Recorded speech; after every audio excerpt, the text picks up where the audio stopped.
Hello dear students, कैसे हैं आप सब लोग। उम्मीद करता हूं कि आप सब लोग बहुत बढ़िया होंगे। आज की इस क्लास के अंदर हम लोग क्या करने वाले हैं। आज की इस क्लास के अंदर हम लोग वन शॉट वीडियो करने वाले हैं किसकी, employment growth, informalisations and other issues की। एक और इंटरेस्टिंग चैप्टर है like other chapters of Indian economic development. आसान चैप्टर है, इंटरेस्टिंग चैप्टर है, और जब आप इस चैप्टर को कंप्लीट करेंगे तो आप लोगों को काफ़ी ज़्यादा चीज़ें समझने के लिए भी मिलने वाली है। इससे स्टार्ट करने से पहले मैं आप लोगों को बता देना चाहता हूँ कि अगर आप सब लोग चैनल पे पहली बार हैं तो चैनल को लाइक करना, चैनल को सब्सक्राइब करना मत भूलिएगा। चलिए, तो आइए employment growth, informalisation and other issues की अगर मैं बात करता हूँ तो इसके अंदर सबसे पहले हम लोगों ने ये समझना है कि इस चैप्टर के अंदर क्या क्या चीज़ें पढ़ी जाएगी। बात करते हैं सबसे पहले, understand a few basic concepts relating to employment such as economic activities. Economic activities के बारे में बात करेंगे, वर्कर के बारे में बात करेंगे, वर्कफोर्स के बारे में बात करेंगे एंड अनएम्प्लॉयमेंट के बारे में बात करेंगे कि भैया वर्कर का मतलब क्या होता है, राइट, वर्कफोर्स क्या होता है, अनएम्प्लॉयमेंट क्या है। इससे रिलेटेड चीज़ों को डिस्कस करेंगे। Understand the nature of participation of mens and womens in various economic activities in various sectors. Mens और वुमेन का जो अलग अलग इकोनॉमिक एक्टिविटीज़ के अंदर पार्टिसिपेशन है, उस पार्टिसिपेशन के बारे में बात करेंगे। और आगे कहीं जानेंगे, know the nature and extent of unemployment, assesses the initiatives taken by the government in generating employment opportunities in various sectors and region. Government के द्वारा क्या क्या स्टेप्स लिए जा रहे हैं जिसकी वजह से एम्प्लॉयमेंट को इंक्रीज किया जा सकता है, उसके बारे में भी काफ़ी ज़्यादा डिटेल में हम लोग यहाँ पर डिस्कस करने वाले हैं। नाउ, महात्मा गांधी जी का एक कोट है और ये कोट क्या कहता है, what I object to is the craze for machinery, not machinery as such. यानी कि मैं जिस चीज़ को ऑब्जेक्ट करता हूँ वो क्या है, वो क्रेज है, राइट, किस चीज़ का, मशीनरी का, नॉट मशीनरी एज सच। यानी कि यहाँ पर स्पेसिफिकली ये बात की जा रही है कि ह्यूमन बींग्स जो है वो स्पेसिफिकली बहुत ज़्यादा अलाइंड हो चुके हैं किसकी तरफ, मशीनों की तरफ। और जब उनका अलाइनमेंट बहुत ज़्यादा मशीनों की तरफ हो गया है तो उसकी वजह से क्या हुआ है, जो ह्यूमन बीइंग्स है उनके ऊपर कम फोकस एम्फेसाइज किया जा रहा है। The craze is for what they call labour saving machines, है ना, लेबर सेविंग मशीन्स के ऊपर ज़्यादा ध्यान दिया जा रहा है, उसका ज़्यादा क्रेज है।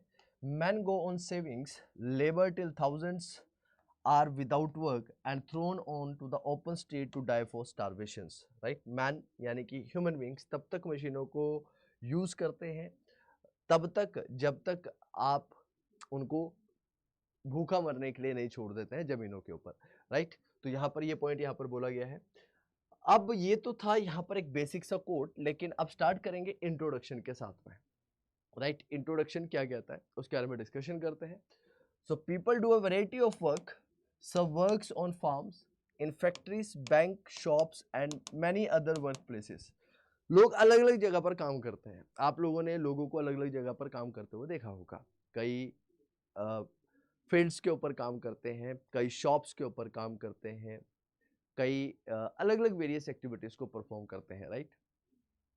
Yet a few others work at home, कुछ जो है वो घरों के अंदर भी काम करते हैं। जैसे कि आप लोगों को यहाँ पर दिख रहा है, एक मल्टीनेशनल कंपनी है, वो क्या करती है, फुटबॉल्स को बेचती हैं, राइट। किसे बेचती हैं, हाउसेस को देती हैं जो कि जलंधर के अंदर है, ताकि वो चीज़ों को बना सके। तो लोग यहाँ पर कहाँ पर काम कर रहे हैं, अपने घरों के अंदर काम कर रहे हैं। So work at homes include not only traditional work like weaving, lace making और variety of handicraft, but also modern jobs like programming, work in IT industry. यहाँ पर हम प्रोग्रामिंग की बात करते हैं, आईटी इंडस्ट्रीज के अंदर जो काम है उस आईटी इंडस्ट्रीज के काम के बारे में बात की जाती है। Earlier factory work meant working in factories located in cities, whereas now technology has enabled people to produce those factory based goods at homes in villages. अब कहता है, अब ये सारी की सारी चीज़ें लोग जो है वो अपने घरों के अंदर ही बना पा रहे हैं। अब आप लोगों ने क्या देखा कि बीच में जब कोरोना वाला टाइम आया तो उस कोरोना वाले टाइम के अंदर लोगों ने अपने घर से ही काम किया, यानी कि वर्क फ्रॉम होम किया, राइट। सो क्या बोलता है, during covid pandemic in 2020-21 millions of workers deliver their product and services through work from home. कैसे काम दिया इन्होंने, वर्क फ्रॉम होम के थ्रू ही अपनी सर्विसेज को लोगों ने डिलीवर किया, कब, कोरोना समय के अंदर। अब अगला क्वेश्चन ये आता है कि लोग काम क्यों करते हैं। अब ये आप कहेंगे कि सर आप ये सारी की सारी चीज़ें हमें क्यों बताने लग रहे हैं, इसके पीछे का रीज़न क्या है। तो इसके पीछे का जो सबसे बड़ा रीज़न है कि वाई बेसिकली पीपल वर्क, लोग काम क्यों करते हैं, आखिर क्यों लोगों के द्वारा काम किया जाता है, तो इसके पीछे का रीजन क्या है, क्यों लोग काम करते हैं। तो कहता है work plays an important role in our lives as individuals as members of the society, एक इंडिविजुअल के तौर पर भी, एक मेंबर ऑफ सोसाइटी के तौर पे भी जो हमारे पास काम है वो एक इम्पॉर्टेंट रोल प्ले करता है। और वो बहुत इंपॉर्टेंट रोल प्ले क्यों करता है, उसके पीछे का सबसे बड़ा जो कारण है वो कारण है कि उस काम की वजह से एक तो हमें लाइवलीहुड मिलती है, दूसरा उस काम की वजह से हमारा एक सोशल स्टेटस बनता है समाज के अंदर। पीपल स्टार्ट रिकॉग्नाइजिंग अस, लोग हमें जानना शुरू करते हैं, लोग हमें रिकॉग्नाइज करना शुरू करते हैं हमारे काम की वजह से। पीपल इसलिए काम करते हैं, लोग इसलिए काम करते हैं ताकि उन्हें लिविंग्स मिल सके। कुछ लोग जो है और have money by inheriting it not working for it, कई लोगों को कहता है चीज़ें विरासत में मिल जाती हैं, कई लोग उन चीज़ों के लिए काम नहीं करते हैं।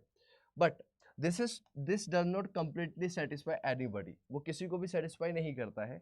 Being employed in work gives us a sense of self worth and enables us to relate ourself meaningfully with others. तो जब हम लोग काम करते हैं, जब हम लोग जॉब करते हैं, तो उस जॉब करने की वजह से क्या होता है, हमें ये पता चलता है कि हम वर्थ इट है, यानी कि हमारी कुछ इंपॉर्टेंस है, हमारा कुछ रुतबा है एक समाज के अंदर।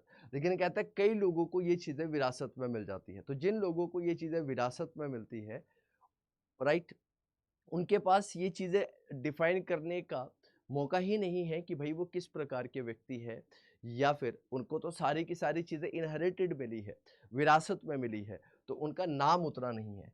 Every working person is actively contributing to the national income and hence the development of the countries by engaging in various economic activities. तो हर कोई डायरेक्टली इनडायरेक्टली क्या कर रहा है, पार्टिसिपेट कर रहा है, और इसी को ही बोला जाता है earning a living. We do not work only for our self, हम सिर्फ अपने लिए काम नहीं करते हैं, बल्कि हम अपने परिवार वालों के लिए काम करते हैं, बल्कि हम कहता है हमारे पास एक सेंस ऑफ अकम्पलिशमेंट होती है when we work to meet the requirement of those who are dependent on us. जब हम लोग किसी के लिए, कहता है अगर एक पर्सन जॉब करता है तो एक पर्सन खुद के लिए कभी भी जॉब नहीं करता है, बल्कि वो अपनी फैमिली के लिए जॉब करता है, और उसके सामने एक सेंस ऑफ अकम्पलिशमेंट होती है कि यार मैंने कुछ अपने परिवार वालों के लिए किया, right. Having recognized the importance of work, Mahatma Gandhi insisted upon education and training through varieties of works including craft। तो महात्मा गांधी जी ने क्या बोला कि हमें क्या करना है, अलग अलग चीज़ों के अंदर लोगों को ट्रेनिंग देनी चाहिए, जिसके अंदर क्राफ्ट वाला जो पोर्शन है वो भी इंक्लूड करना चाहिए। बोला ऐसा क्यों है, क्योंकि इसकी वजह से राइट लोगों को बेहतर अपॉर्चुनिटीज़ मिलेगी। जब वो ज़्यादा बेहतर तरीके से चीज़ों को समझ पाएंगे, कर पाएंगे, तो उनके पास ज़्यादा अपॉर्चुनिटीज़ होगी चीज़ों को डिलीवर करने की। Studying about working people gives us insight into the quality and the nature of employment in a country, right? And helps in understanding and planning our human resource, right? तो जब हम लोग पढ़ते हैं किसके बारे में, लोगों के बारे में, तो हमें क्वालिटी और नेचर ऑफ एम्प्लॉयमेंट के बारे में पता चलता है एक कंट्री के अंदर, कि एक कंट्री के अंदर एम्प्लॉयमेंट का जो स्तर है वो कैसा है, राइट, उसके बारे में पता चलेगा। हमें ये समझने का पता चलता है कि अलग अलग इंडस्ट्रीज के द्वारा कितना कंट्रीब्यूशन किया जा रहा है, और कौन कौन सा सेक्टर जो है वो कितना कंट्रीब्यूट करने लग रहा है कंट्री की जीडीपी ग्रोथ के अंदर। यानी अगर एक कंट्री की होलिस्टिक ग्रोथ की अगर मैं बात करूं, तो उस कंट्री की होलिस्टिक ग्रोथ के अंदर किसका कितना कंट्रीब्यूशन है उसके बारे में भी बात करता है।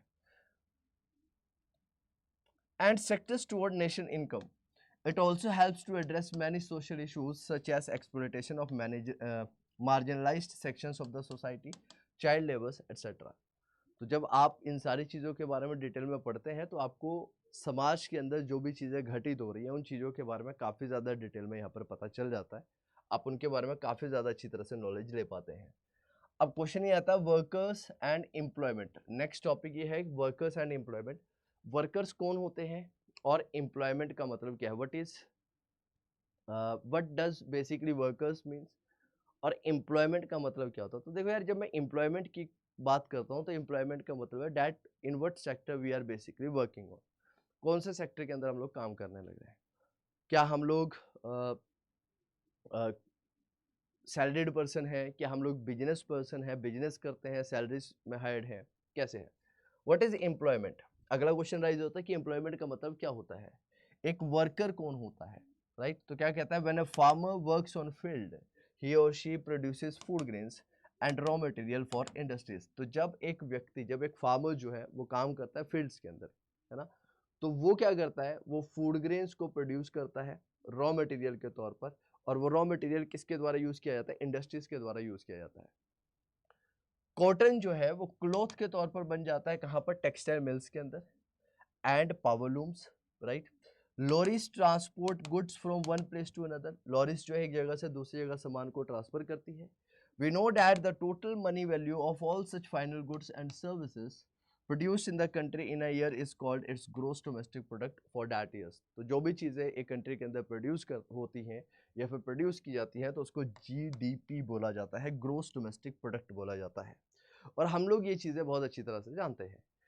So when we also consider what we pay for our imports and get from an export, we find that there is a net earning from the country which may be positive if we have exported more in the values in terms of the imported, or negative if export exceeds import, or zero if export and import were of same value. When we add this earning plus minus from foreign transactions, what we get is called the country's gross national product of the that year।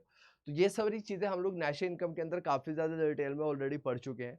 तो हम लोगों को कहता है यहाँ पर कि जो भी हमारे द्वारा प्रोड्यूस किया जाता है उस प्रोड्यूस को अगर हम लोग कंट्री के बाहर बेचते हैं, एक्सपोर्ट करते हैं, तो उसकी वजह से हमारे पास फॉरेन एक्सचेंज जो है वो आता है। और अगर मान लो हम लोग बाहर से सामान को इंपोर्ट करके लेकर आते हैं तो उसकी वजह से हमारे जो फॉरेन रिजर्व्स है वो जाते हैं। तो अगर नेट एक्सपोर्ट हमने ज़्यादा किया और इंपोर्ट हमारा कम है तो उस केस के अंदर हमारे पास सरप्लस देखने के लिए मिलता है, और अगर इंपोर्ट ज़्यादा है एक्सपोर्ट कम है तो उस केस में डेफिसिट देखने के लिए मिलता है। नेक्स्ट क्वेश्चन क्या कहता है, कहता है those activities which contribute to the gross national product are called economic activities. तो कहता है जो एक्टिविटीज हमारी ग्रोस नेशनल प्रोडक्ट की तरफ, जीएनपी की तरफ कंट्रीब्यूट करती हैं उनको हम लोग इकोनॉमिक्स के अंदर इकोनॉमिक एक्टिविटीज बोलते हैं।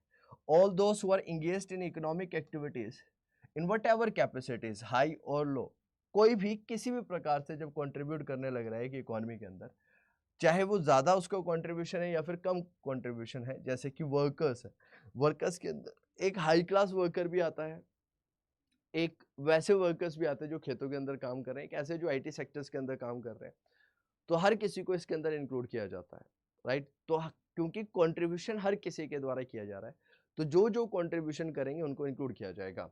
सो क्या कहता है, even if some of them temporarily abstains from work due to illness, injury or other physical disability, bad weather, festival, social or religious functions, they are also workers, right।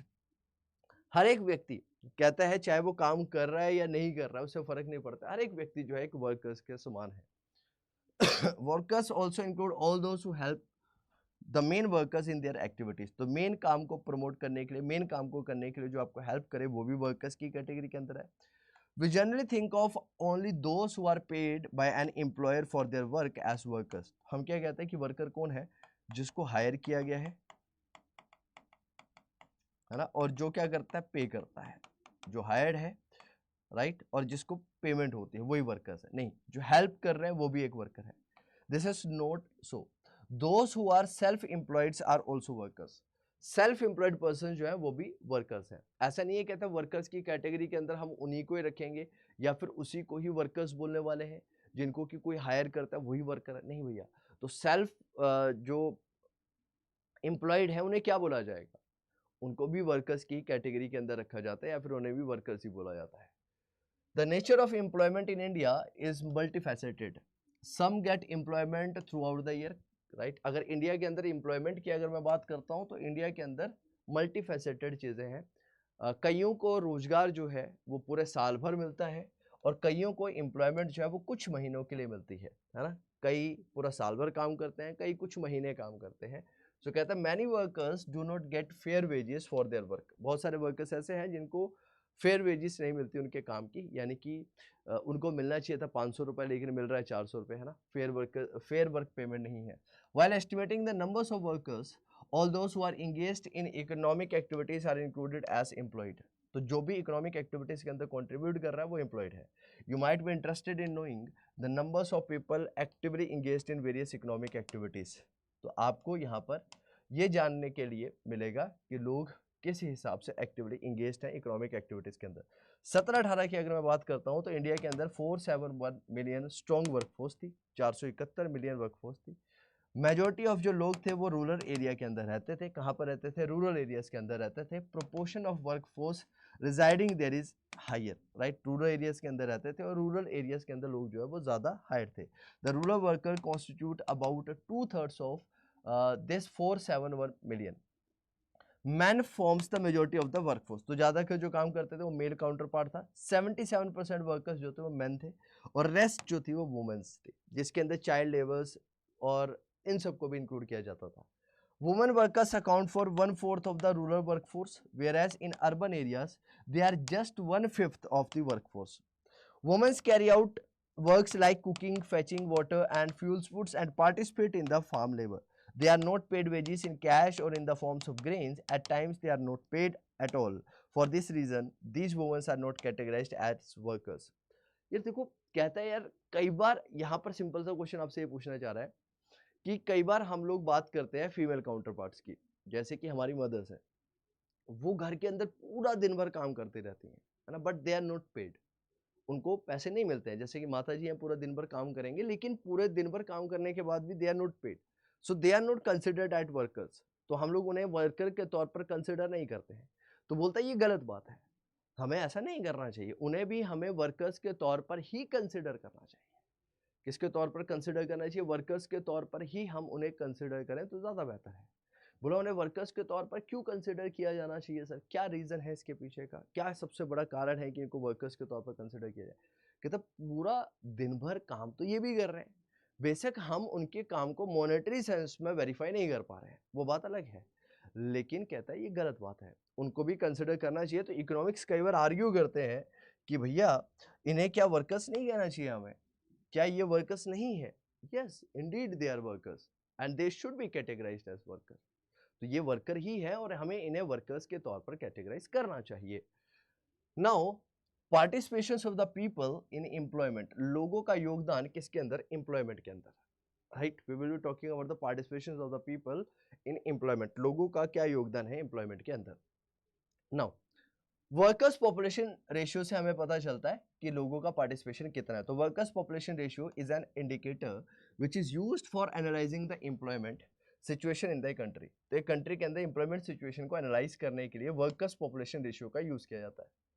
ये ratio जो है useful है ये जानने के लिए कि कितनी प्रोपोर्शंस ऑफ पॉपुलेशन जो है वो एक्टिवली पार्टिसिपेट करने लग रही है गुड्स और सर्विसेज को प्रोड्यूस करने के लिए कंट्री के अंदर। अगर रेशियो हायर है इसका मतलब है कि ज़्यादा लोग इंगेज्ड हैं, ज़्यादा लोग जो है वो इंगेजमेंट है उनका, मोर पीपल्स आर इंगेज। अगर ये रेशियो कम है कंट्री के अंदर या फिर लेस है, इसका मतलब कि less portions of the population is participating, right, is not involve directly in the economic activities. You might have already studied in the lower classes the meaning of the terms population. आपने कई बार छोटी classes के अंदर population के बारे में सुना होगा। वर्कर्स पॉपुलेशन रेशियो क्या बताने लग रहा है? वर्कर्स पॉपुलेशन रेशियो ये बता रहा है कि कितने लोग डेफिनेटली वर्किंग है, कितने लोग डायरेक्टली इनडायरेक्टली पार्टिसिपेट करने लग रहे हैं, उसके बारे में बात करता है। So population is defined as the total numbers of people who reside in a particular locality to at a particular point of time. If you want to know the workers population ratio for India, अगर आपको India का workers population ratio जानना है तो total numbers of workers को जो कि India के अंदर काम करते हैं उसको डिवाइड कर दो टोटल नंबर ऑफ पॉपुलेशन के साथ में और उसको मल्टीप्लाइड कर दो 100 से, तो आपको वर्कर्स पॉपुलेशन रेशियो जो है वो आता हुआ नजर आ जाएगा। सिंपल सी बात है कि अगर आपको वर्कर्स पॉपुलेशन रेशियो चाहिए तो वर्कर्स पॉपुलेशन रेशियो निकालने के लिए आपको सिंपली क्या करना है, राइट, आपको क्या करना है, जो टोटल नंबर्स ऑफ वर्कर्स जो इंडिया के अंदर काम कर रहे हैं उनको डिवाइड कर दो टोटल नंबर ऑफ पॉपुलेशन के साथ में और उसको मल्टीप्लाई कर दो 100 से, आपको वर्कर्स पॉपुलेशन रेशियो देखने के लिए मिल जाएगा। Now if you look at table 6.1, आपके सामने टेबल 6.1 अभी आएगा। It shows the different level of participation of the people in the economic activities for every 100 persons about 35 rounding off 34.7 are workers in India. यानी कि 100 व्यक्तियों की अगर मैं बात करता हूँ तो उसमें से 35 जो है वो वर्कर्स है, वर्कर्स के तौर पर काम करने लग रहे हैं। अर्बन एरियाज की अगर मैं बात करता हूँ तो ये 34 है और रूरल एरिया के अंदर वो 35 है। तो यहाँ पर पूछता है वो डिफरेंस क्यों है? ये डिफरेंस इसलिए है क्योंकि अर्बन एरियाज के अंदर जनरली फीमेल काउंटर पार्ट्स को जॉब करने के लिए डिनाई किया जाता है, या फिर उनको इंसिस्ट नहीं किया जाता कि आप जॉब करो। लेकिन अर्बन एरियाज के अंदर महिलाएं भी इक्वली कंट्रीब्यूट करती हैं जॉब्स के अंदर, जॉब सेक्टर्स के अंदर। तो क्या बोलता है, people in rural areas have limited resources to earn a higher income and participate more in the employment market. सबसे पहली बात, कम रिसोर्सेज है, पार्टिसिपेशन ज़्यादा है। Many do not go to the schools, colleges and other training institutions. Even if some goes, they discontinue in the middle to join the workforce. School नहीं जाते हैं तो काम करने के लिए फिर वो छोड़ देते हैं उसे। Whereas in urban areas, a considerable section is able to study in various educational institutions. Urban people have a variety of employment opportunities. They look for the appropriate job to suit their qualifications and skills. In urban areas, in rural areas, people cannot stay at home as their economic conditions may not allow them to do so. है ना, लोग जो है वो रहते नहीं हैं, कहाँ पर नहीं रहते हैं, घर के अंदर नहीं रह सकते लंबे समय के लिए। क्यों? क्योंकि भैया अगर ज़्यादा लंबे समय के लिए अपने घर के अंदर रहेंगे तो उनकी इकोनॉमिक कंडीशन इतनी अच्छी नहीं है कि वो लंबे समय तक घर के अंदर रह सके। So compared to the females, more males are found to be working.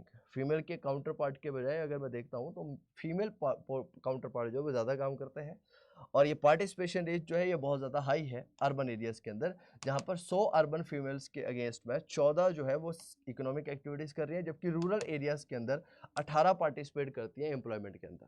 जैसे मैंने आप लोग को बताया कि अर्बन एरियाज़ के अंदर महिलाओं को काम करने के लिए प्रेरित नहीं किया जाता है, लेकिन रूरल एरियाज के अंदर ये मजबूरी है कि भैया आपको पार्टिसिपेट करना पड़ेगा। Why are women in general and urban women in particular not working? It is common to find that where men are able to earn high income, families discourage female members from taking up jobs. जहाँ पर mail counter part अच्छा खासा पैसा बना रहे होते हैं तो, या फिर अच्छा खासा जॉब कर रहे होते हैं, तो वो अपने फीमेल काउंटर पार्ट्स को जॉब करने के लिए मना कर देते हैं कि भैया आपको जॉब करने की ज़रूरत नहीं है, हम कमा रहे हैं, हम आपका देखभाल कर सकते हैं, आपका ध्यान रख सकते हैं। So going back to what have been mentioned above, many household activities done by women are not recognized as productive work. और क्या बोला गया, जैसे मैंने आपको बताया कि वुमेन्स के द्वारा जो भी काम किया जाता है उसको इतना प्रोडक्टिव नहीं माना जाता है। This narrow definitions of work leads to the non-recognition of the women's workers and therefore to the underestimations of the numbers of women's workers in the country. Think of the women actively engaged in many activities within the house and add family members and family farms who are not paid for such works, as they certainly contribute to the maintenance of the households and farms. Do you think that their numbers should be added to the numbers of the women's workforce? क्या उनको add करना चाहिए? ये आपके सामने question है, इसका answer आप सब लोगों ने करना है कि क्या ऐड करना चाहिए इन नंबर्स को या नहीं करना चाहिए इन नंबर्स को, राइट? नाउ अगला पॉइंट आता है कि सेल्फ एम्प्लॉयड और हायर्ड वर्कर्स के बीच में क्या डिफरेंस होता है। Next point is that what is the difference between self employed and hired person. Self employed person और हायर्ड पर्सन के बीच में क्या डेफिनेटली फर्क है, ठीक है? तो क्या कहता है, does the workers population ratio say anything about workers? जो वर्कर्स पॉपुलेशन रेशियो है क्या वो वर्कर्स के बारे में कुछ कहती है सोसाइटी के अंदर, उनके वर्किंग कंडीशंस के बारे में? तो by knowing the status with which a worker is placed in enterprise, it may be possible to know one dimension, quality of employment in a country. It also enables us to know the attachment a worker has with his or her job and the authority she or he has over the enterprise and over other co-workers. तो कहता है जब आप किसी के लिए काम करते हो ना और आप जिस पोजीशन पर बैठे हो तो उस पोजीशन की वजह से आपको पता चलता है, उस पोजीशन की वजह से आपको आइडिया मिलता है चीज़ों के बारे में। Let us take 3 workers from the construction industry. अब यहाँ पर आपको पावर के बारे में पता चलेगा, यहाँ पर आपको एरियाज के बारे में पता चलेगा, चीज़ों के बारे में पता चलेगा। कहता है एक सीमेंट शॉप ओनर है, एक कंस्ट्रक्शन वर्कर है, एक सिविल इंजीनियर है, एक कंस्ट्रक्शन कंपनी है। ये since the status of each one of them is different from another, they are also called differently. अब इन सब लोगों का स्टेटस क्या है, अलग अलग है, इन सब लोगों का रुतबा अलग है, काम करने का तरीका अलग है, तो हम लोग इन्हें अलग अलग कैटेगरी के अंदर क्या करेंगे, जनरली रखेंगे, है ना? अब जैसे मान लो blue collar jobs, white collar jobs के बारे में आप लोगों ने सुना होगा। व्हाइट कॉलर जॉब्स और ब्लू कलर जॉब से बाइफर्केशन क्यों किया गया? उनके वर्किंग के बेसिस पर, है ना, राइट? जो व्हाइट कॉलर पर्सन्स है वो हाईली अच्छी जगह पर काम कर रहे हैं, है ना? तो और जो ब्लू लेबर्स हैं वो फैक्ट्रीज के अंदर काम कर रहे हैं। तो एक बाइफर्केशन किया जा सके उस पर्सपेक्टिव से। Workers who own and operate an enterprise to earn their livelihood are known as self employed. तो सेल्फ एम्प्लॉयड का मतलब क्या होता है? जो खुद काम करते हैं यार, जो खुद काम करते हैं। जो खुद काम करते हैं मतलब that they are not hired by anyone, right? उनको किसी ने हायर नहीं करा है, ठीक है? So thus the cement shop owners is self employed. एक सीमेंट शॉप ओनर है, उसे वो सेल्फ एम्प्लॉयड है। 52% workforce in India belongs to this category. क्यों? क्योंकि ज़्यादा का लोग जो है वो रूरल एरिया से बिलोंग करते हैं और वहाँ पर लोग अपना ही काम करना चाहते हैं, वो किसी के ऊपर डिपेंडेंट नहीं रहना चाहते हैं। The construction workers are known as casual wage laborers. They account for about 25% of India's workforce. जो कंस्ट्रक्शन लेबरर्स है वो 25% के लिए अकाउंट करते हैं पूरी की पूरी कंट्री के अंदर। Now such laborers are casually engaged in other firms and in return get a remuneration for the work done. Workers like the civil engineers working in the construction company account for 23% of India's workforce.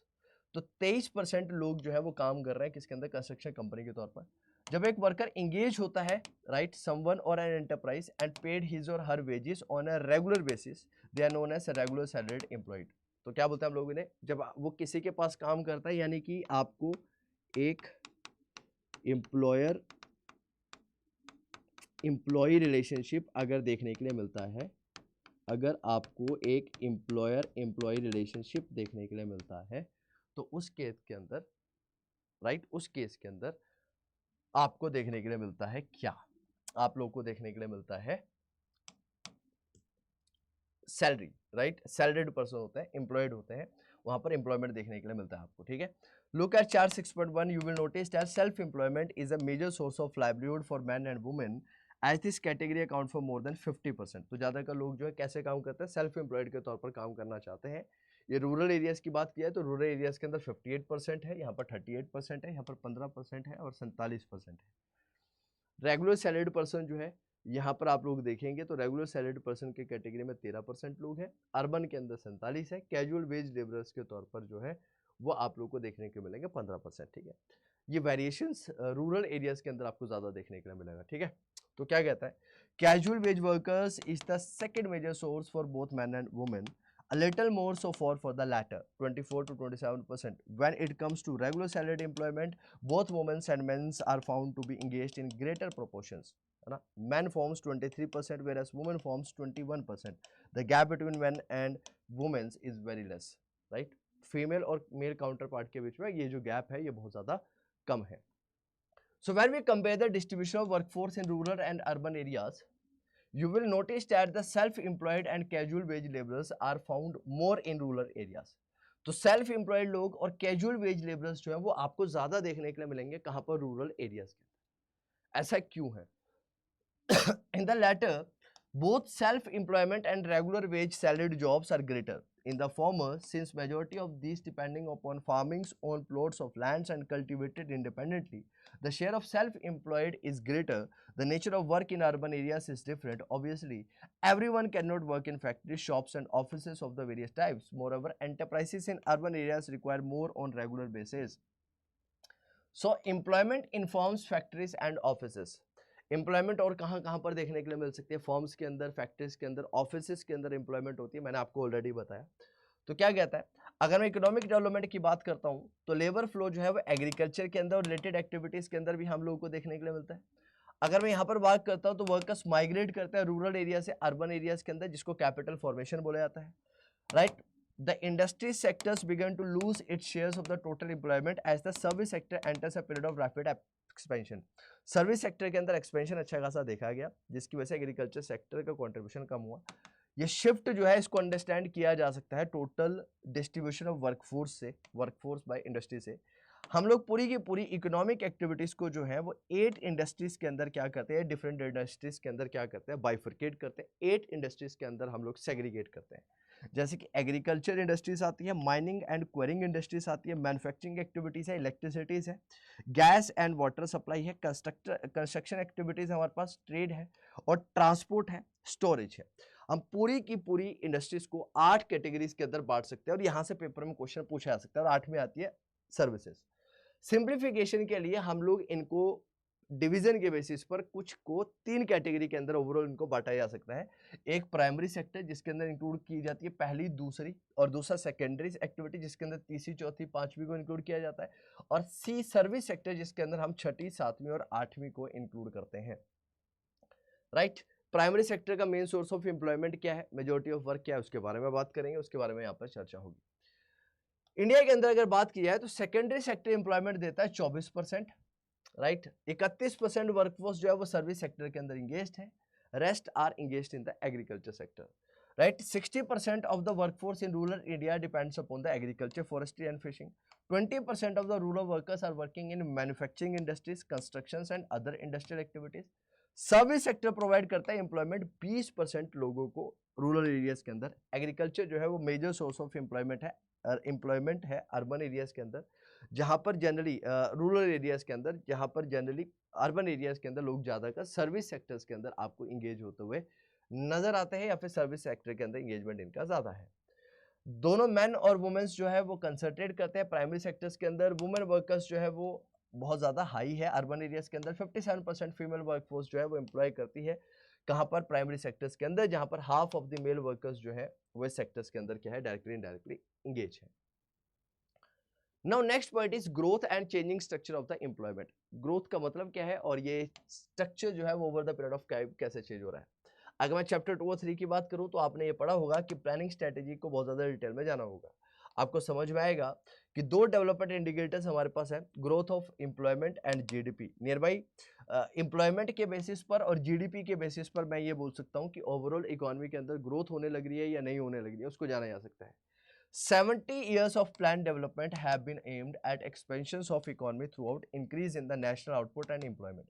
During the period 1950 to 2010, gross domestic product of India grew positively and was higher than the employment growth. However, there was always fluctuations in the growth of the GDP. During this period, employment grew at the rate of not more than 2%. Employment का growth हुआ, लेकिन employment 2% से ज़्यादा growth आप लोग को employment के अंदर देखने के लिए नहीं मिलता है। Now, chart 6.3 क्या बोलता है? Also points at another disheartening development in the late 1990s. Employment growth started declining and reached the level of growth that India had in the early stages of planning. During these years, we have found a widening gap between the growth of GDP and employment. GDP और employment के बीच में आपको gap दिखता है. This means that in the Indian economy, without generating employment, we have been able to produce more goods and services. बिना employment generate करे हुए हमने ज्यादा गुड्स और सर्विसेज को प्रोड्यूस किया। Scholar refers to the phenomena as the jobless growth. इसको क्या बोला जाता है? जॉबलेस ग्रोथ बोला जाता है। So far as we seen how employment has grown in the comparison to the GDP, now it is necessary to know how the growth pattern of employment and GDP affected different sections of the workforce. कैसे कैसे ये चीज जो है इसके ऊपर impact करती है। अब यार इसको देखो, यहाँ पर आप लोग को चार्ट की मदद से ये चीजें ज्यादा बेहतर तरीके से समझ में आएगी। यहाँ पर आप देखेंगे growth of employment and the gross domestic product, right, 1950 से 2012, ठीक है। यहाँ पर ये सारी चीजें बता रखी है। तो यहाँ पर आप लोग देख रहे होंगे 1951 से 56 के अंदर, राइट, यहाँ पर ये जीडीपी को रिप्रेजेंट कर रहा है और ये एम्प्लॉयमेंट को रिप्रेजेंट कर रहा है, ठीक है। जीडीपी देखो 3.6 थी, एम्प्लॉयमेंट 0.39 थी। जीडीपी बढ़ी, एम्प्लॉयमेंट उतनी स्टीपली नहीं बढ़ी। फिर जीडीपी कम हुई, एम्प्लॉयमेंट बढ़ी। जीडीपी कम हो रही है, एम्प्लॉयमेंट बढ़ रही है। फिर जीडीपी इंक्रीज हुई, एम्प्लॉयमेंट कांस्टेंट है। जीडीपी बढ़ी, एम्प्लॉयमेंट गिरी। जीडीपी बढ़ गई, फिर एम्प्लॉयमेंट गिरी। जीडीपी बढ़ी, यहाँ पर एम्प्लॉयमेंट गिर गई। तो जीडीपी गिरी, एम्प्लॉयमेंट भी गिर गया। तो यहाँ पर अगर आप लोग देख पा रहे होंगे तो इससे एक चीज समझ में आ रही है कि एम्प्लॉयमेंट तो गिरने लग रहा है यार, लेकिन उसके बावजूद भी जीडीपी इंक्रीज कर रहा है। इसका मतलब यहाँ पर जॉबलेस ग्रोथ है। कैसी ग्रोथ है यहाँ पर? जॉबलेस ग्रोथ है। कैसी ग्रोथ है यहाँ पर? जॉबलेस ग्रोथ आप लोग को यहाँ पर देखने के लिए मिल रही है। और यही पॉइंट यहाँ पर बेसिकली बताया गया है और यही चीजें यहाँ पर इस पैराग्राफ के अंदर बता रखी है। Now next is informalisation of Indian workforce. Informalisation का मतलब क्या है? जनरली देखो यार, अगर मैं वर्कफोर्स की बात करता हूँ तो वर्कफोर्स दो ही जगह पर काम करती है, एक फॉर्मल सेक्टर के अंदर और एक इनफॉर्मल सेक्टर के अंदर। So in the previous sections we have found that the proportion of hired work jobs working for others has been increasing. जो लोग दूसरों के लिए काम करते हैं वो बढ़ रहा है One of the objectives of the development planning in India since India's independence has been to provide decent livelihood to its people. अच्छी खासा रोजगार देना. It has been envisaged that the industrialization strategy would bring surplus workforce from the agriculture to industry with better standards of living as developed countries. We have seen in the preceding sections that even after 70 years of planned development, more than half of the India's workforce depends upon the farming as the major source of livelihood. तो लोग कहते हैं हम लोग develop हो चुके हैं, लेकिन उसके बावजूद भी लोग ज़्यादातर कौन से सेक्टर्स के ऊपर डिपेंडेंट है? एग्रीकल्चर सेक्टर के अंदर उनका ज़्यादा लेना देना है और ज़्यादा वो इंगेज्ड है. Even after working for more than 10 to 20 years, why do workers not get maternity benefit, provident fund, gratuity and pensions? Why does a person working in the private sectors get a lower salary as compared to that working in the government sector या फिर public sector? यहाँ पर informalisation और formalisation का मतलब क्या है कि यार देखो लोग क्यों फॉर्मल सेक्टर्स की तरफ ज़्यादा जाना चाहते हैं, क्यों लोग जो है वो पब्लिक सेक्टर्स के अंदर ज़्यादा जाना चाहते हैं, क्यों लोग जो है वो इनफॉर्मल सेक्टर्स के अंदर कम पार्टिसिपेट करना चाहते हैं. You may find that a small section of India workforce is getting regular income.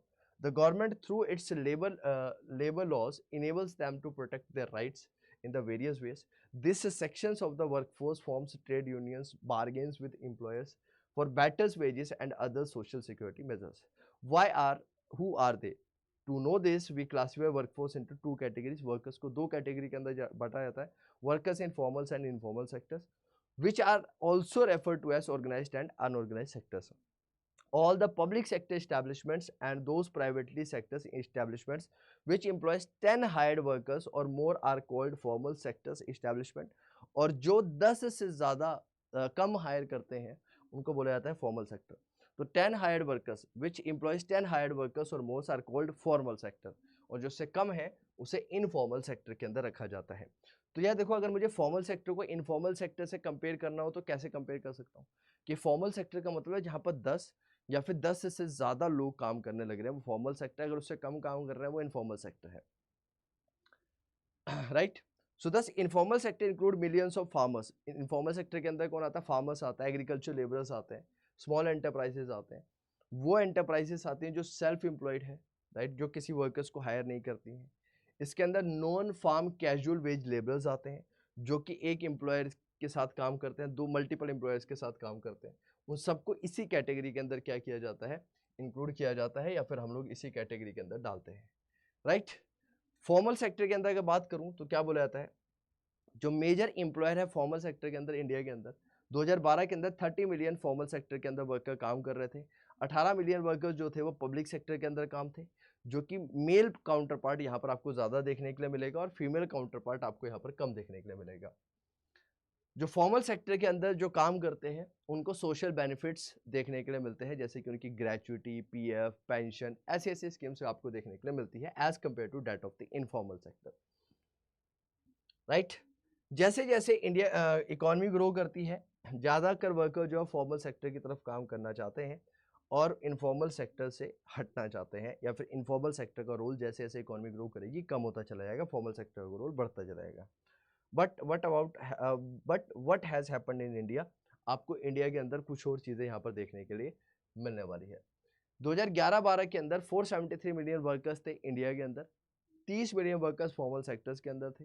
तो आपको परसेंटेज अगर निकालनी हो तो परसेंटेज निकाल कर आपको ये पता चलेगा कि 94% लोग जो है इनफॉर्मल सेक्टर के अंदर है, जबकि 6% लोग ही फॉर्मल सेक्टर के अंदर काम कर रहे हैं और उनको एडिशनल बेनिफिट्स आप लोगों को यहाँ पर देखने के लिए यहाँ पर मिलने लग रहे हैं, ग्रेचुइटी, पीएफ वगैरह के. राइट. ये इसके बाद राइट उसके बाद आता है unemployment. Next topic is unemployment. Right. Now what is unemployment? Next point आता है हमारे पास कि अनएम्प्लॉयमेंट क्या है. आपने कई बार लोगों को काम ढूंढते हुए देखा होगा न्यूज़पेपर्स के अंदर, राइट. तो some look for a job through friends, relatives. तो यार अनएम्प्लॉयमेंट का मतलब क्या होता है? अब अनएम्प्लॉयमेंट का मतलब ये नहीं होता है कि यार किसी को काम मिल रहा है लेकिन वो जानबूझकर काम नहीं करना चाहता, तो उसे मैं अनएम्प्लॉयड नहीं बोलूंगा, that he is unemployed. He is unemployed but he is willful unemployed. Right. तो मैं बोलता हूँ आपने लोगों को काम ढूंढते हुए देखा होगा, कई कतारों में लगकर काम ढूंढते हैं, है ना. Some go to the factories and offices and give their biodatas and ask कि कहीं पर वैकेंसी हो तो बताना यार. रूरल एरियाज के अंदर do not go out and ask for a job, पर वो घर के अंदर रहते हैं क्योंकि काम ही नहीं है। तो some go to the employment exchange and register themselves for vacancies notified through the employment exchange. कई एक्सचेंज के ऊपर जाते हैं और उनको बोलते हैं वैकेंसी है तो भैया बता दो। तो national statistical office NSS, right, NSO, जो कि पहले नेशनल सैंपल सर्वे एनएसएसओ हुआ करता था, उसने बताया कि अनएम्प्लॉयमेंट एक ऐसी सिचुएशन है those who owing to lack of work are not working but either seek work through employment exchange, intermediaries, friends, relatives, or by making application to prospective employer or express their willingness or availability for work under the prevailing conditions of work and remuneration। वो कहते हैं भैया मुझे काम करना है, मुझे काम दे दो, right, I basically want to work, मुझे काम करना है, काम दे दो, काम चाहिए, तो भैया काम दे दो, काम चाहिए और काम करना है वाले जो है वो इसी कैटेगरी के अंदर आते हैं। There are varieties of ways by which an unemployed person is identified.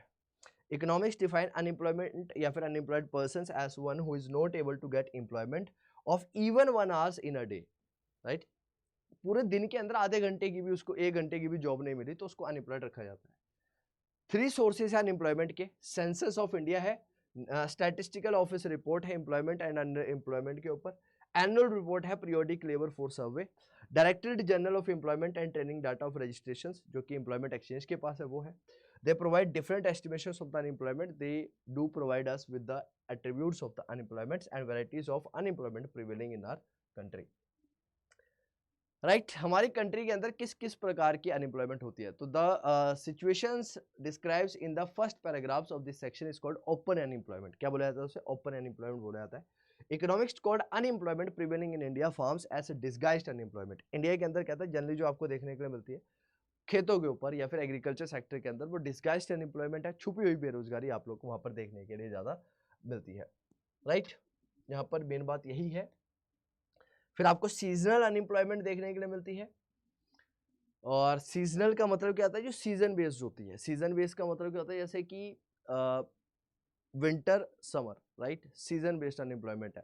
जैसे कि एसी है, एसी समर्स के अंदर ज़्यादा काम आते हैं, तो जो एसी सर्विसेज के अंदर मान लो कोई व्यक्ति काम करता है तो वो समर्स के अंदर तो एम्प्लॉयड रहेगा लेकिन विंटर के अंदर वो फिर अनएम्प्लॉयड हो जाएगा, राइट। तो उसको सीजनल बोला जाता है।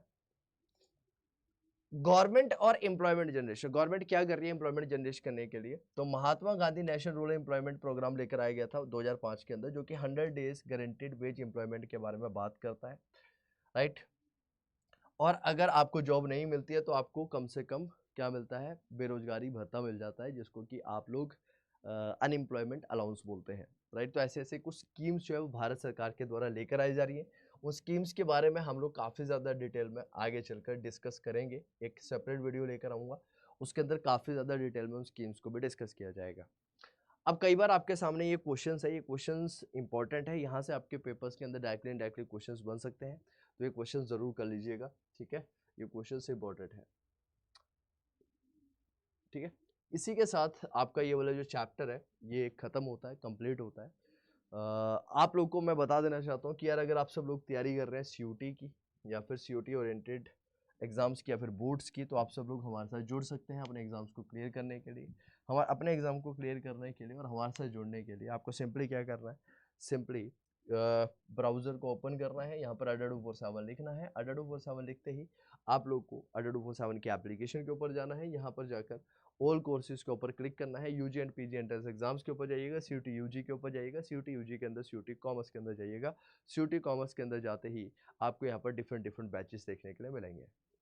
आप लोगों को क्या करना है? यहाँ पर जो भी बैच आपको ठीक लगे उस बैच को परचेस कर सकते हैं। अभी इन बैचेस के ऊपर सेल चलने लग रही है तो आप परचेस कर लीजिएगा। इस बैच के ऊपर क्लिक करिएगा, क्लिक करने के बाद बाय नाउ के ऊपर क्लिक करिएगा, यहाँ पर एक कोड अप्लाई करिएगा, कोड रहेगा Y828।